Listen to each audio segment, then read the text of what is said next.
Good day, artificers. As you can see, I'm delivering on my promise to show you how to wire up and modify a miniature to accept LED lights and fiber optics, and I'm using as a case study today Mephiston. So this video is going to be part 1 of a masterclass on what I've learned in the past year and a half. I, as some of you may know, have spent the last year and a half trying my best to master this little side craft of lighting up really small miniatures, and you can see that in some of my Facebook and Instagram posts. I'll try and link some of them below, and I'd like to now pass on that knowledge to everyone else, because I believe that the only way this hobby can move forward is if we share information freely. So I'd like to show you how I'm going to go about doing this. So this is Mephiston, and I'm going to do a few things. First of all, I want to wire up a blue LED and put that inside Mephiston's torso. He's got a nice roomy torso, so this is quite a good case study to work with. And that's going to do one thing. That's going to give me a light source inside his torso that will allow me to then run fiber optic cables out through his neck and into his head, where then the fiber optic cables will terminate where his eyes are. That will give him some nice blue glowing eyes like a librarian should have. Now, second of all, I want to light up his plasma pistol. Now, there are two ways to do this. Now, first of all, let me get his plasma pistol. So first of all, one way, as I have shown with my eliminators, is to use a drill and drill out the barrel and then make a small hole on the side and run a pico LED. That's a very small LED. I'll put some links in the description as well. Run a pico LED into the side and a fiber optic cable, sort of a thicker fiber optic cable, into the barrel. That will pipe the light from the LED all the way into the barrel. That's the first way. Now the second way is to recast the entire pistol, or at least up to the base of the barrel, in resin, in clear resin. And as the resin cures, to cure it with an LED embedded inside it. Now that's going to make it very, very strong. There are pros and cons either way. In the fiber optic method, we do have a very, very bright muzzle flash and muzzle light. But in the resin method, we do have the option of doing a lot more interesting things with resin. We can actually color that resin blue and then have those coils glow with a nice blue color. But in addition to that, if we have a ultraviolet LED, we can also use fluorescent additives, fluorescent dyes in that resin to make it glow in a very interesting way. I haven't decided how I'm going to do this. The plasma pistol will be in part 2 of this series. Part 1 will focus on the head of Mephiston. But before we do that, I'd like to go through some of the materials that you'll need for this project. So the first thing you're going to need is a good PVA glue. And the reason why I'm using PVA glue is because most of the other glues that you use will degrade your fiber optics. Now, your Citadel plastic glue is definitely a solvent. Your CA glue, that's your super glue, is definitely going to muck up your plastic and all this. These are the ones that you want to avoid. They're really going to mess up your fiber optic cable. Now, the second thing you're going to need are your LEDs. Now, this is a 3mm LED. This is the kind of LED we'll be using in his torso. Now, I've got two kinds. I've got the blue plastic kind, and that's going to look like this. And I've got the kind that is clear plastic but glows with a blue light. And that's this one over here. Like so. And I think I'll be using the clear one for this project because I want it to be bright. But it really is up to you whether you want to use this kind or this kind. Just bear in mind that this one's a lot brighter. And since I want that really dramatic effect, I probably will be using that one. Now you'll see that I have a battery, and this is a CR2032. Now CR2032 is a 3-volt battery. It's just nice to run these LEDs. So you're going to need one of those as well. Now I'd like to talk about one of these as well. This is a Pico LED. They are usually available at model train stores or scale modeling shops and some electronic shops. And this is the smallest LED you can probably buy on the market today. And let me just show you what they look like when illuminated.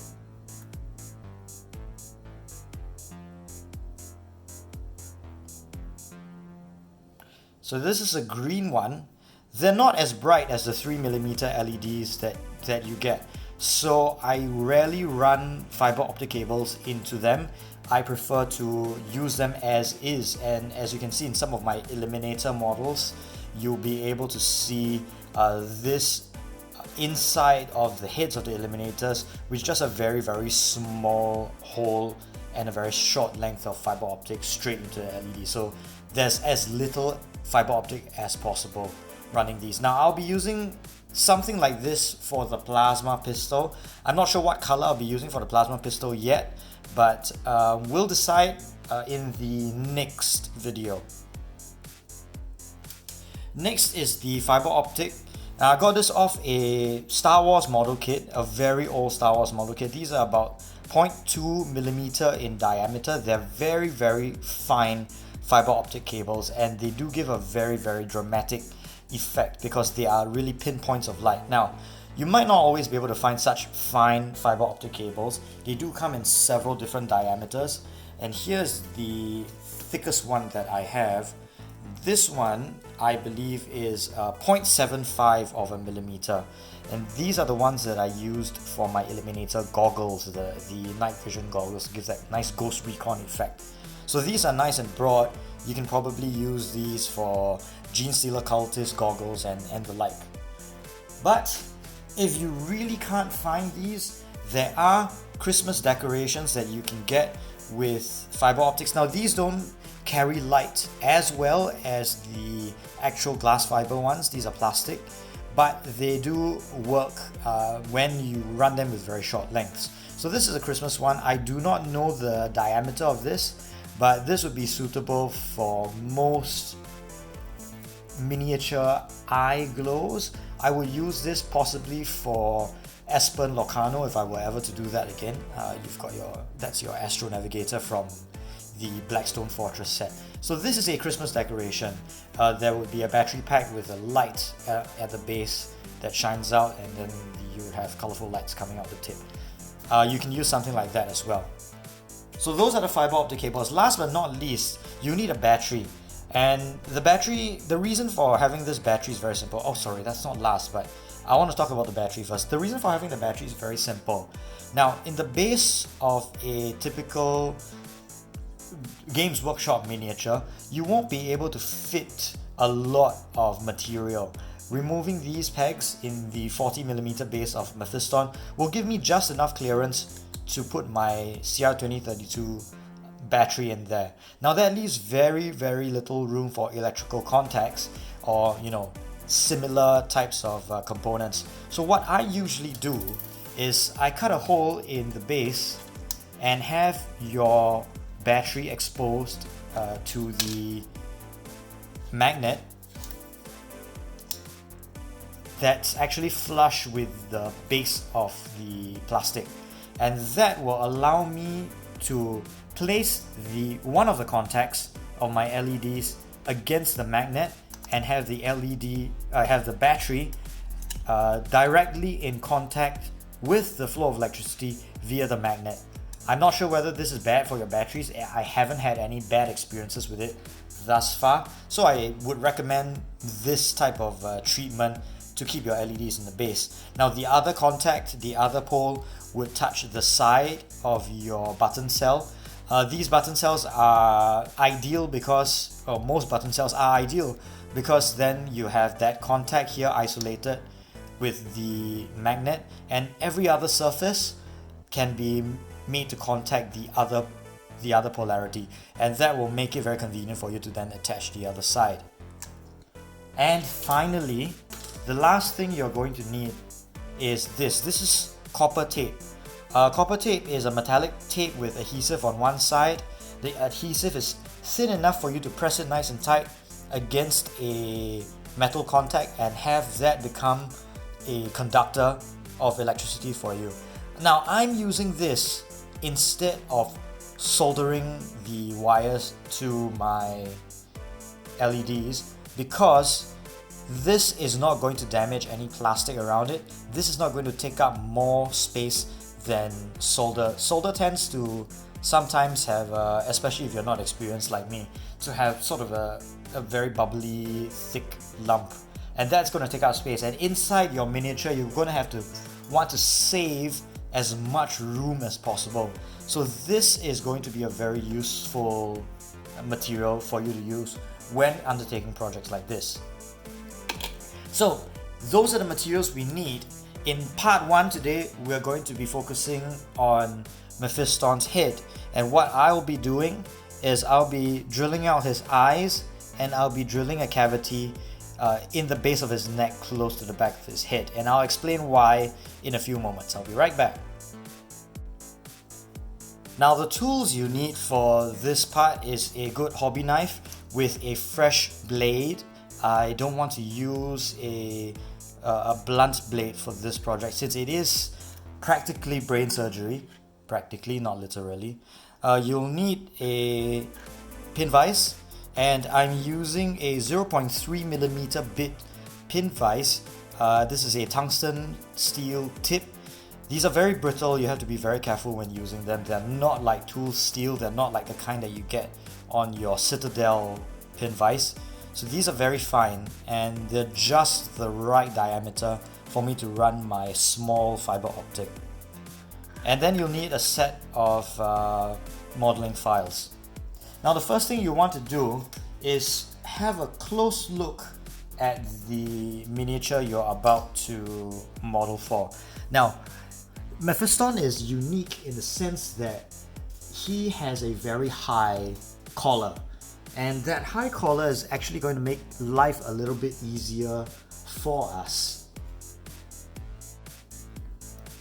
As you can see, the collar is actually going to very helpfully obscure a lot of the scars from modeling, and we will have the luxury of placing all that against the back of his collar, so we won't be able to see a lot of the fiber optic and the holes that we drill going through. That's a good thing. Another thing is that since he's got this hair in the back of his head, we have a lot of material to work with. Now here's a few tips when you start doing something like this. First of all, the nature of a lot of casting for Citadel miniatures, the plastic ones, is that a lot of the heads are hollow. So you will have to be careful when drilling out these heads. Sometimes you hit a hollow spot in the middle, you may end up snapping your drill bit, or you may end up overshooting. So you have to be very careful when doing that. And I've got a little hack when doing something like that, and I'm going to show that to you right now. At this point, I've put on a pair of gloves because my palms tend to sweat, and you won't be able to clean these miniatures very well once you started laying out fiber optic and glue and all that inside them. So anyway, I've got Mephiston's head here, and what I want to do is sort of eyeball how deep I'm going to need to drill in order to get to the center channel of where his head is. And so I'm looking at probably about that deep, and just eyeballing it, this isn't a precise science. Just eyeballing it, I don't want to drill so deep as to hit the back and then go through the back of his head.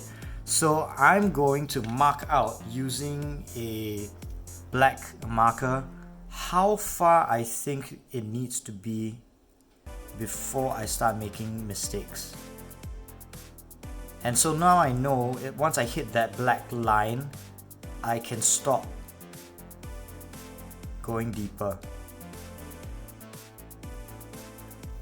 Now I'm going to do the same.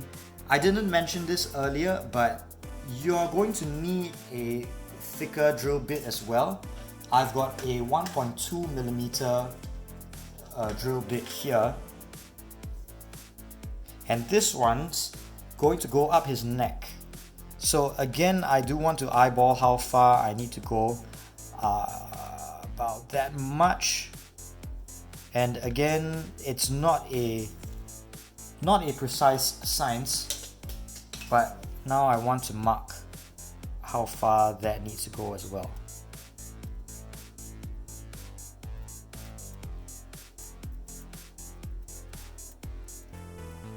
Another reason to wearing gloves when you have sweaty palms is that your metal tools don't rust or degrade as quickly.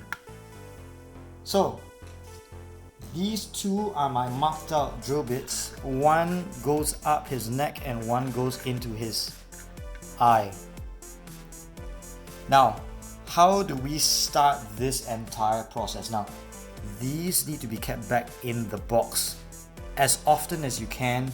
Don't be lazy, because they do get damaged and they do get blunt easily.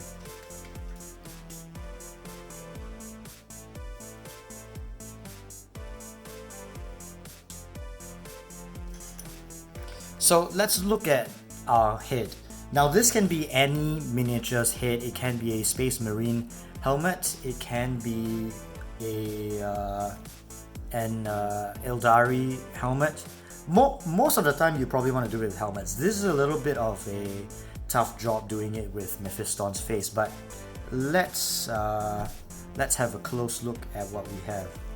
So you'll see that Mephiston does have sort of the hint of an actual eye, and it's not just, you know, poorly sculpted or anything like that. So I will have to mark out the precise center of each eye where the pupil would be, and I will then also have to map out the angle in which the main channel will have to be. So assuming that we're going in perpendicular to his neck in this way, that channel will have to hit that main section at an angle. The reason is simple. Running these fiber optic cables isn't an easy task. They are a little bit stiff. So if you have a right angle channel inside there, they're just going to hit the back wall and not go anywhere after that. So you will have to have some form of an ease of flow for that fiber optic to fit through. So what I want to do now is use a really sharp hobby knife and mark out where I think his pupils ought to be. So I'm going to use this and I'm going to just poke him in the eye very gently, just to mark out a pilot hole where his pupils ought to be. It's a very mild hint of a pupil for the pilot hole there. And again on the other side, you can see why I need a fresh blade for this, because anything where the blade is slightly blunted or the tip is broken off, as is often the case with X-Acto knives, the tip tends to go first. Once that goes, you won't be able to mark out his pupils. And there we are. And that one's a little bit off, so I'm gonna widen it downwards.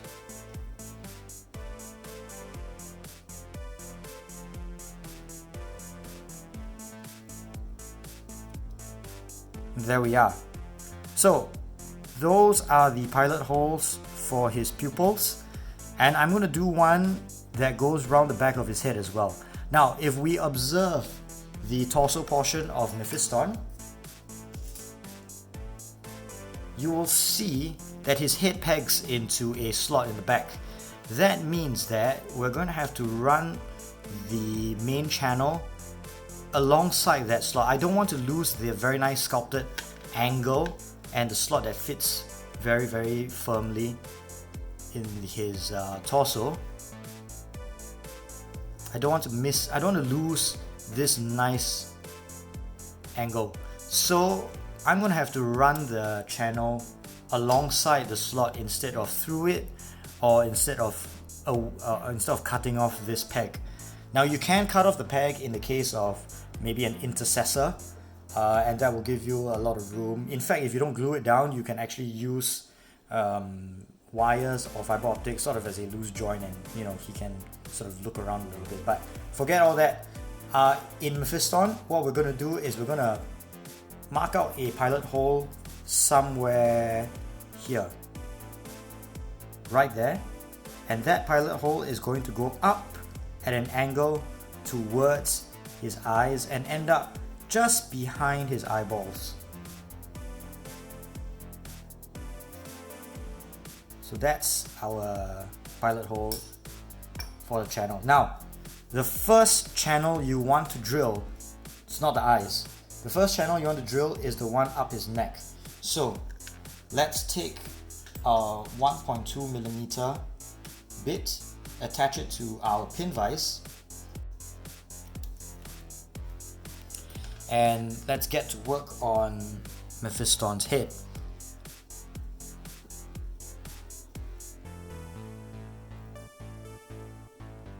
So seated in the pilot hole, we're going to go up and at a slight angle.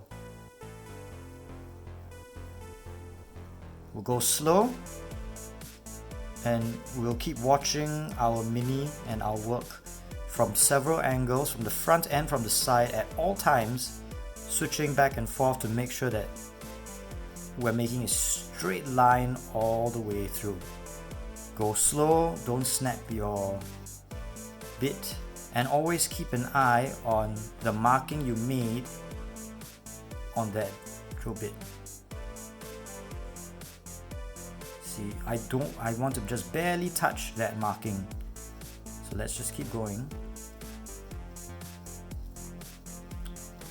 And again, some of these components are hollow inside, so just tread carefully, be patient. You've got a lot of time in the world, you don't need to rush it. I can feel tension, that means I probably hit a wall. And yes, I've actually hit a hollow in the inside of his head. So most of them are going to have this cavity on the inside of his head. So with all that done, you want to clear out any debris that you find in the head. You can blow at it, and in fact, if I give you a close look, you can just see that cavity in the inside of his head. Now here's the hard part. We're gonna have to drill out his eyes. His eyes will have to be drilled at a right angle to his face. That means that you drill straight in and make contact with that cavity. So this is what we're gonna do.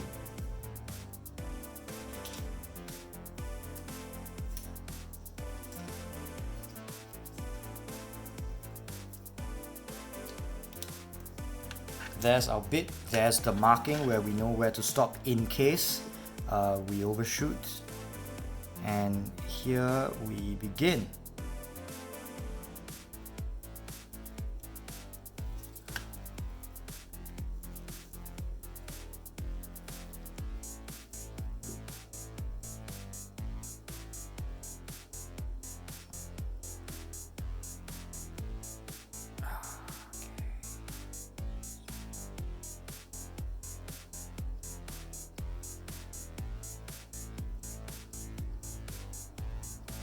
Again, when you drill, take all the time you want, go slow, barely apply any pressure, let the bites of the drill bit do the work for you, because you only get one chance to get this right. So you want to go slow, let the channel of the drill bit work for you.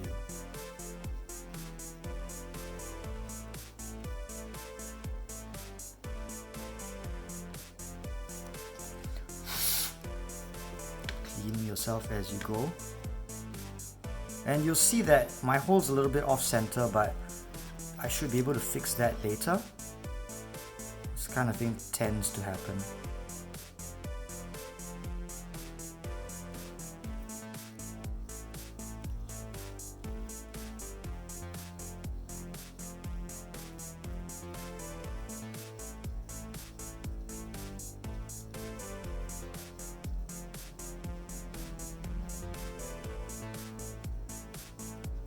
And I've hit the hollow on the inside of the head now.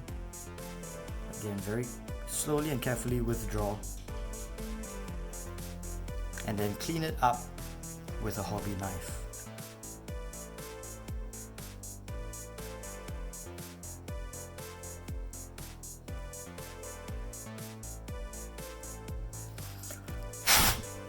Now you want to be very careful because your hobby knife has the ability to mar the plastic very easily.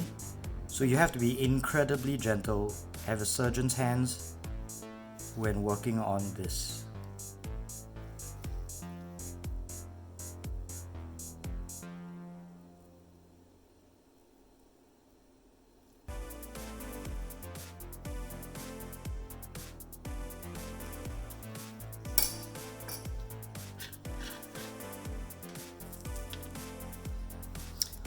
There we are, nice and clean. Now with the hole a little off center, we have two ways to solve this problem. One is to offset the other pupil slightly to his right, my left, to match the look on the eye, or we can widen both and hopefully make them both look equal.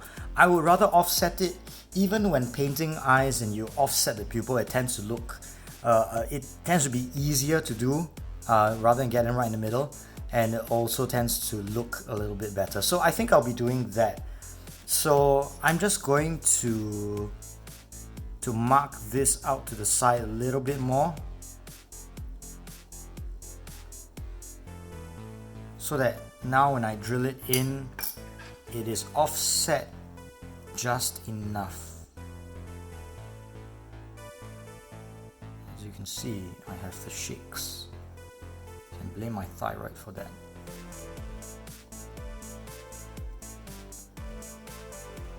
So very slowly, very, very small increments, you add the second hole.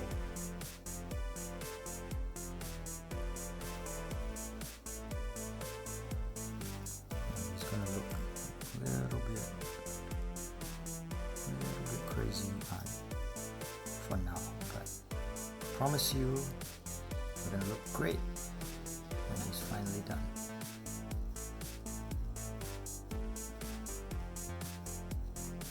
Again, slow down. I can feel myself approaching that gap, that cavity inside his head now. And gently withdraw. We're almost there.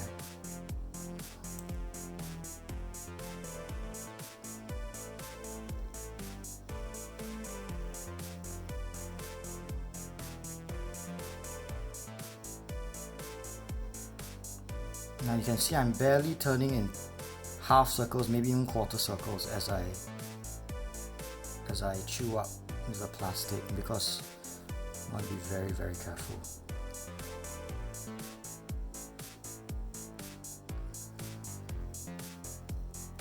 And I've hit my cavity.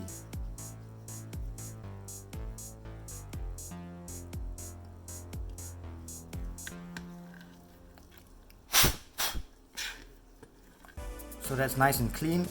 Now what I want to do now is, I just got a lump of blue tack. Here we are. I'm just going to take that and clean up as much as I can so that I don't have any plastic debris on him.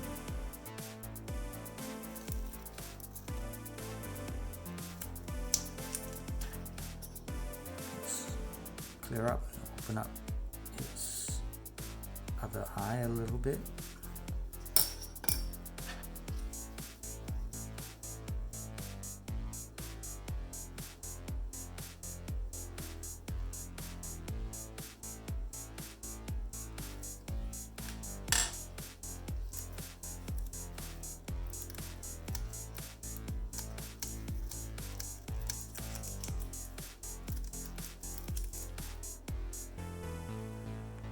And there's Mephiston with the requisite holes all drilled in.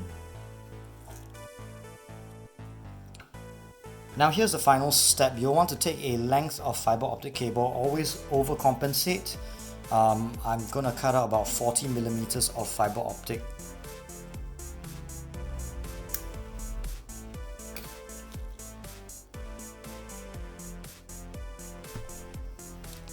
And with this length of fiber optic cable, I want to insert it in through his head. Now this is just a test fit, we're not going to finish this yet, but what I want to do is insert it into his eyes and sort of just gently ease that, coax it into place and feel to see whether everything's nice and clear.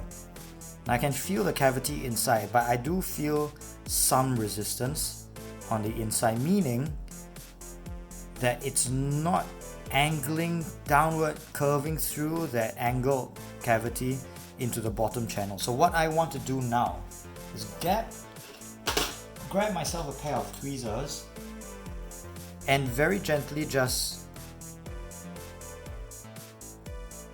bend the end of that fiber optic. Just bend it enough to accommodate that curve inside his head. So now once again, I'm going to start to coax it through his eye.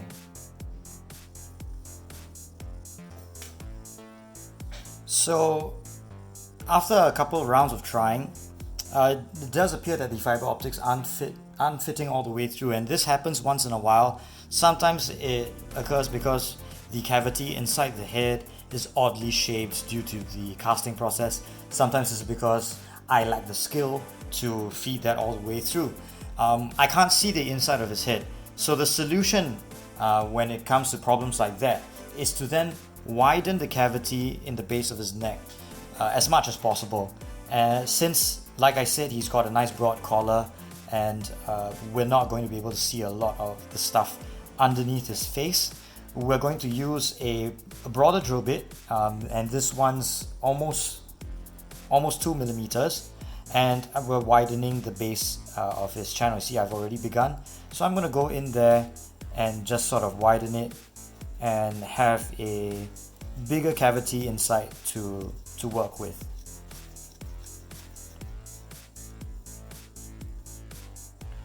So you can see that the cavity in there is oddly shaped. We've got some open area on the front and very little in the back. So we're going to, again, not go overboard with this and sort of eyeball how far we can go before we start to damage it. And then mark out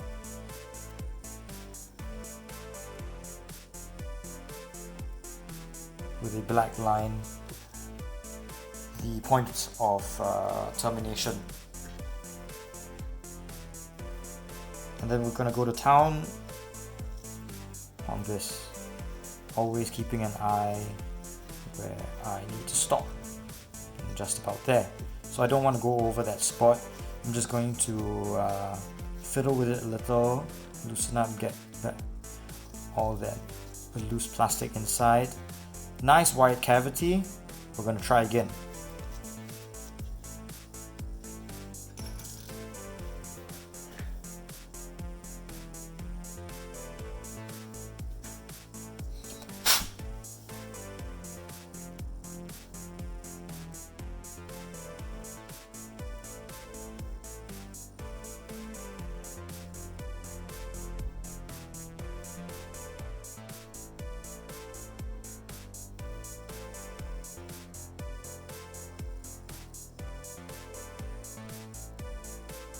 I'm gonna have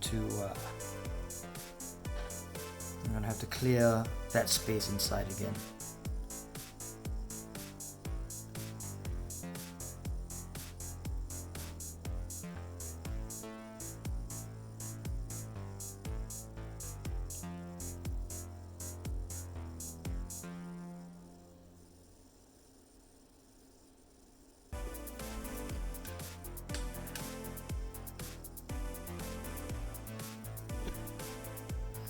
And once again.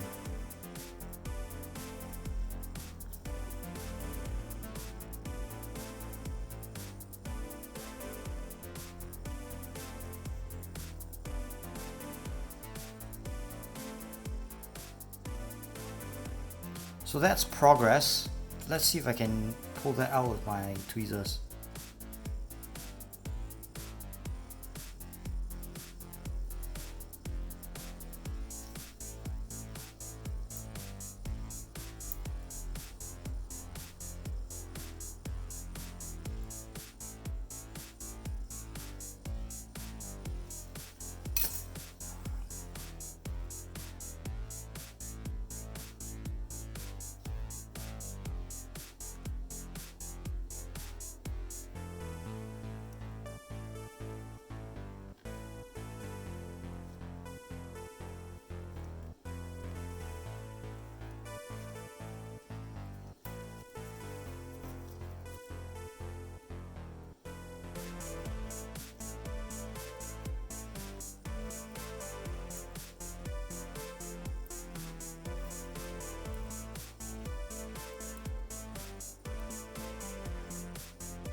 And here we are. So that's one eye done.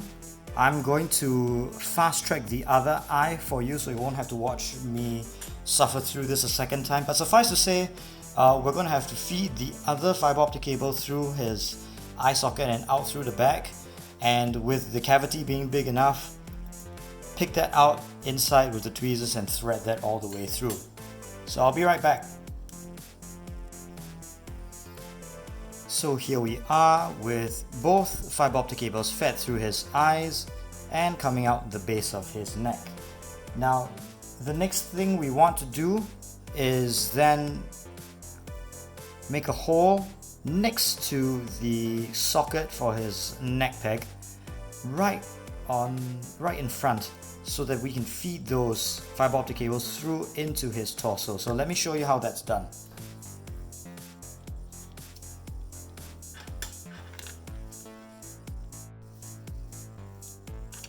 Moving back to a 1.2mm drill bit, I want to take just this component and sort of drill a hole there. We won't need much of a pilot hole. This one is not does not have to be very precise. It does help your drill bit from slipping back and forth, so if you do think that you'll have an easier job using a pilot hole, please feel free to use your hobby knife and drill that hole in. But I'll be just boring a hole in and feeling it as I go to make sure that it's big enough. So that's more than large enough. We're only running two very thin fiber optics through it. And I'm going to grab Mephiston's head and do a test fit for this little component. So feeding the fibers through that hole.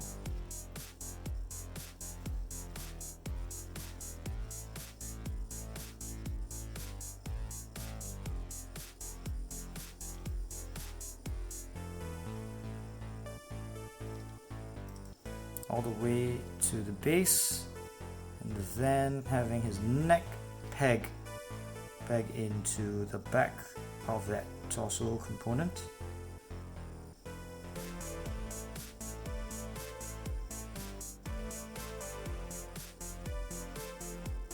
And then clamping that all shut with his cape segment.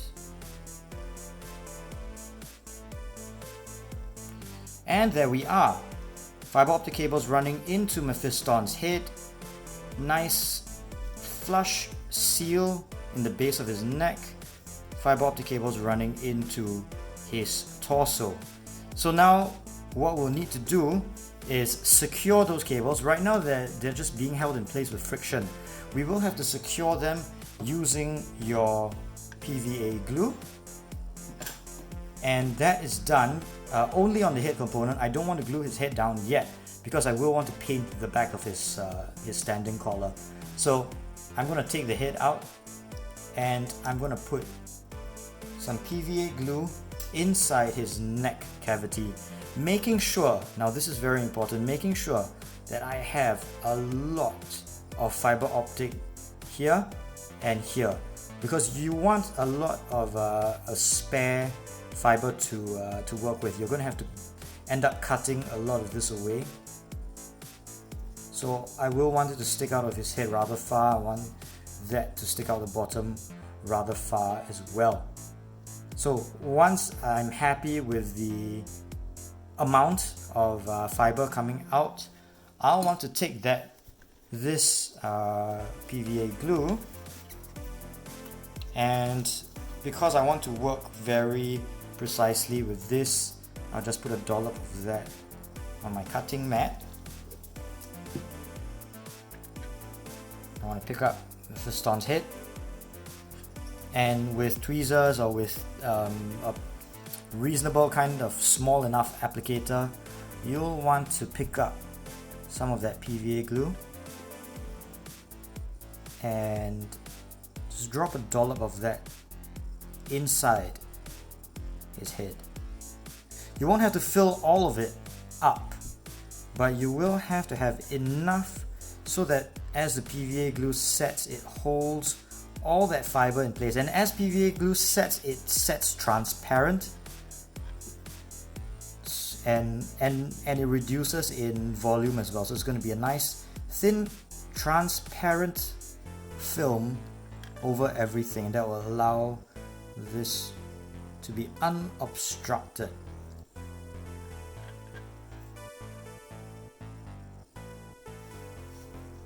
So you let that set overnight if possible, because PVA glue is water based and it takes quite a while to set.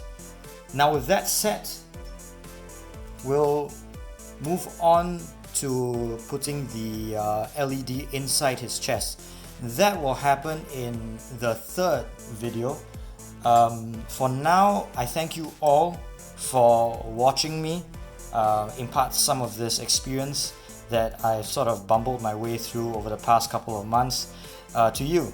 And if you like what I'm doing with this channel, and if you like these tutorials, I do encourage you to subscribe and like this video.